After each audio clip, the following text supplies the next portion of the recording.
थरे देखंतु ए दृश्य विभिन्न रंगर विभिन्न आकृतिर भली कि भली काठ तियारी मुखा। एहार पछर कारीगर हेउछंती खोर्धा बाघमारीर कल्पतरु पंडा।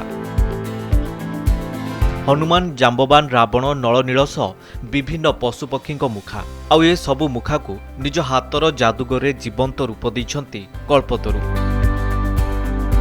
पिलाटी दिनरु चित्र आंकिबा प्रति प्रबल रुचि थिला। सेथिपाई कला केन्द्ररू तालीम नहीं खाली निजे मुखा प्रस्तुत करुछंती ता नुहे, अनेक शिल्पी सृष्टि भी करिछंती।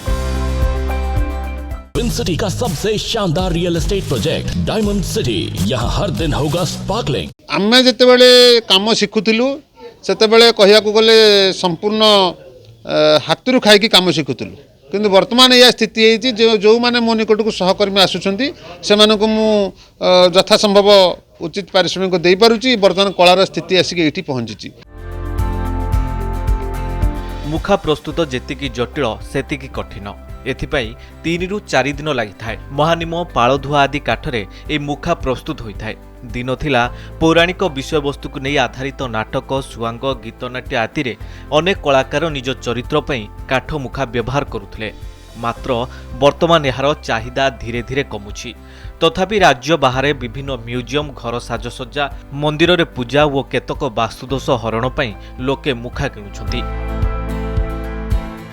चाहिदा बेले सेमती किछि ना, सब बेले यार चाहिदा सेमती शीत वर्षा खरा एमती किछि कोन प्रकार चाहिदा ना, सब बेले यार चाहिदा ऑर्डर नहीं काम करि पाइले चाहिदा। विशेष करी कि बानर मुखा ऊपर विशेष चाहिदा थाए। गोटे काम करिया को मुखार जो गोटे मते साधारण दिने दिने जदि मैं आरंभ करे 3 दिन खन लगे, 3 दिन भीतर सरी जाए। आ मैक्सिमम 3 दिन मिनिमम 3 दिन मैक्सिमम 4 दिन। कल्पतरुंग केन्द्ररू निर्मित शह शह मुखा राज्य तथा राज्य बाहर को जाइछि, हेले शिल्पी उन्नति होई पारुनी। सरकार एही कलार विकास पई पदक्षेप नेले कलाकारी उज्जीवित होई पारंता। मुखा कारीगर जादूगर कल्पतरु निज हाथ में तैयारी अनेक सुंदर काठ मुखा। आ यार सुंदरता पाई केवल राज्य नुहे राज्य बाहर पाई यार प्रसिद्धि।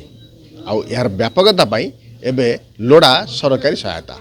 खोर्धारू कैमरा पर्सन कुलमणि के सर रमेश साहू, कनक न्यूज।